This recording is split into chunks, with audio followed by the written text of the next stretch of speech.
श्री चैतन्य महाप्रभु की जय। नामे रुचि जीवे दया, महाप्रभु का उपदेश था। आइए और देखते हैं स्वामी श्री रामानंदाचार्य जी महाराज का क्या उपदेश था। राम भजन और साधु सेवा, स्वामी रामानंद। इसी बात को श्री नरसिंह जी महाराज कहते हैं, वैष्णव जन तो तेने कहिए जो पीर पराई जाने दे। अन्यथा वो वैष्णव कहलाने योग्य नहीं है जिसके हृदय में दूसरे की पीड़ा नहीं है, दूसरे की पीड़ा देख के अगर उसका हृदय पिघलता नहीं है और अपनी सामर्थ्य के अनुसार उसका सहयोग नहीं करता है। धिक्कार है, कोई मनुष्य कहलाने योग्य भी नहीं है, वो तो पशु के समान है।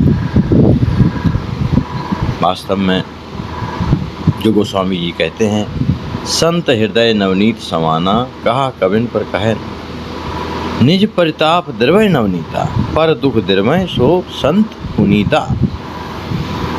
ये प्रत्यक्ष प्रमाण आप देख रहे हैं। ये संत जी एक बहुत धनाढ्य आश्रम में रहने वाले थे, लेकिन इनको छोड़ दिया गया निस्सहाय अवस्था में, हॉस्पिटल में ही छोड़कर चले गए। अनाथ निराश्रय रूप में इनको छोड़ के चले गए। आज आश्वासन सेवा ट्रस्ट आप देख रहे हैं, कई दिन बाद इनके कपड़ों से पेशाब की बदबू आ रही थी। आज इनको साबुन से स्नान करा के अभी कपड़ा नए इनको पहना कर हॉस्पिटल में आश्वासन सेवा ट्रस्ट आपकी एडमिट कराएगी। इनका पूरा ट्रीटमेंट, निःशुल्क भोजन, बस, निवास, सारी सेवाएं निःशुल्क। इस प्रकार से इन असहाय बीमार संतों की सेवा आपकी ट्रस्ट करती है।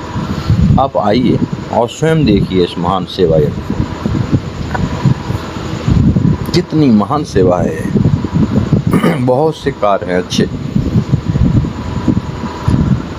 करना चाहिए। कोई गरीब बच्चियों की शादी कराता है, कोई विकलांगों को ऑपरेशन कराता है, कोई अपने पैरों से खड़ा कर देता है, उनको कुछ ट्रेनिंग देके जीवोपार्जन करने के लिए साधन जुटा देता है, कोई मकान बनवा देता है, कोई भोजन दे देता है, कोई बस दे देता है। आप विचार कीजिए, अच्छी सेवाएं हैं, सभी अच्छी सेवाएं हैं, लेकिन ज़रा गंभीरता से विचार कीजिए। इस मरणासन हालत में 70, 80, 90 साल की उम्र में जब कोई भी सहारा नहीं है, ये महापुरुष हैं, संत हैं, भजन किए हैं, भगवान के भजन में जी पूरी जिंदगी बिता दी है। ऐसे भजनानंदी संतों को प्रारब्ध वसात सुख दुख सबके जीवन में आते हैं। आज इनकी अवस्था है, ऐसे बीमार संत पड़े हुए, क्या वो ऐसी तड़पते हुए मर जाएं? इलाज के अभाव में, पैसों के अभाव में, सेवा करने वालों के अभाव में, तो क्या ये मानव समाज का कलंक नहीं होगा? अपना मानवता धर्म निभाएं और ऐसे संतों की सेवा में आप जो जिस योग्य हैं, भगवान ने आपको जो सामर्थ्य दिया है उसके अनुसार इसमें भाग लेना चाहिए। सेवाएं हर प्रकार की हो सकती हैं, बहुत प्रकार से आप सेवा कर सकते हैं। आप जहाँ हैं, जिस परिस्थिति में हैं, जिस परिवेश में हैं, तन से, मन से, धन से आप जब विचार कर लेंगे कि हाँ, हमें वास्तव में ये सेवा सबसे महत्वपूर्ण है, ऐसा जब आप समझें, खूब परीक्षा लें, देखें, सेवाएं विभिन्न प्रकार की हैं, किंतु ये सेवा, आज कई दिनों से इन्होंने भोजन नहीं किया है, खा ही नहीं पाते, भूख ही नहीं लगती, बड़े बड़े नाखून हो गए थे इनके, अभी इनके नाखून काटे गए। एक तरह से पुनर्जीवन है, एक तरह से उनको लगता है कहाँ से हम नरक से स्वर्ग में आ गए।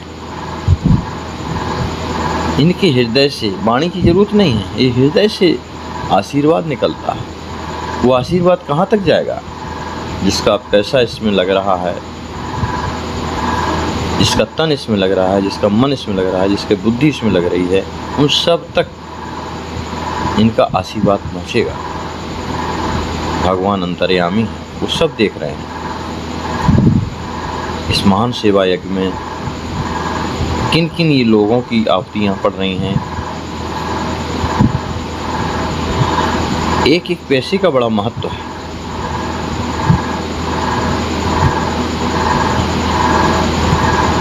इस महान सेवा यज्ञ में जो भी बड़भागी तन से, मन से, धन से जुड़े हुए हैं, सेवा कर रहे हैं, उन्हें सबको हम प्रणाम करते हैं। वंदनीय हैं, भगवत कृपा पात्र हैं। भगवान अवश्य ही उनके ऊपर अतिशय प्रसन्नता प्राप्त होगी भगवान की उनको, और भगवान की कृपा प्राप्त होगी। क्योंकि जिस बाप के लाडले प्यारे पुत्र की सेवा अगर कोई कर दे और जब उस पिता को पता चलता है तो वह कितना खुश होता है। और परम पिता तो परम दयालु, उनके सब जो संत हैं, भजन करने वाले भक्त हैं, उनके सुपुत्र के समान हैं।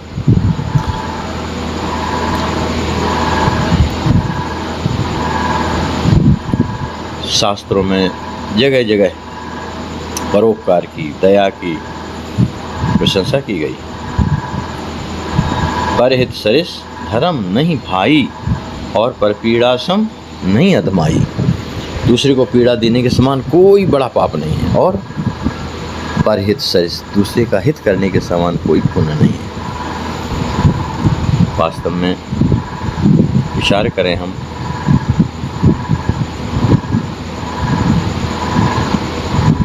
बहुत से लोग समाज में ऐसे हैं जो खोजते हैं कि हम कहीं सत्पात्र को अपनी सेवा प्रदान, सहयोग प्रदान करें।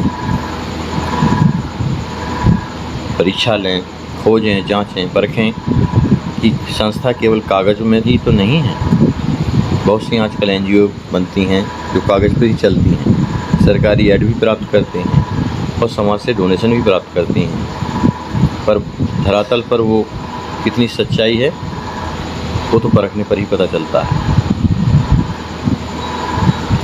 इसको आप अच्छी आपकी अस्वस्थ संत सेवा ट्रस्ट के द्वारा इन्हें लखनऊ मेडिकल कॉलेज भेजा गया है ऑपरेशन के लिए। बहुत कष्ट है, बिना ऑक्सीजन के इनके प्राण नहीं रह सकते हैं। आप सोचिए, आप विचार कीजिए कि ऐसे असहाय संत बेचारे जिनकी कोई सेवा नहीं करता, तो कम से कम आपके अस्वस्थ संत सेवा में आ गए हैं इस ट्रस्ट में, तो आप रात दिन उनकी सेवा कर रहे हैं।